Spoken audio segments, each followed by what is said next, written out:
के लिए इंशाल्लाह हम जो है आपके साथ मिल के जो है साथ आगे बढ़ाएंगे और तमाम तालीमों से दरख्वास्त करूँगा कि उस दिन 12 तारीख को जो साथ भाई के लिए कॉल दी है वहाँ अमन मार्च की, उसमें भरपूर तरीके से शिरकत करें और बताएं कि कराची के लोग मनपसंद लोग हैं।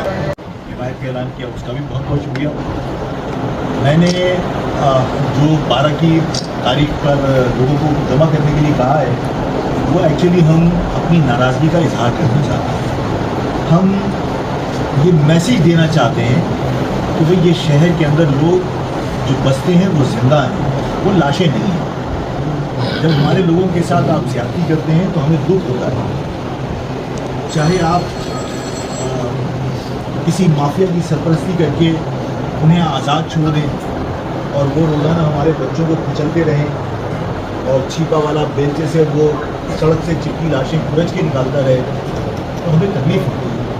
जब हमारे लोगों को तालीम से महरूम रखने के लिए आप कराची का रिज़ल्ट 37% और लाड़काना का रिज़ल्ट 87% बनाते हैं और हमारे बच्चे मेडिकल और इंजीनियरिंग कॉलेज में एडमिशन लेने से महरूम रह जाते हैं, तो हमें तकलीफ होती है। हमें सिर्फ ये एहसास दिलाना है कि हम जिंदा लोग हैं।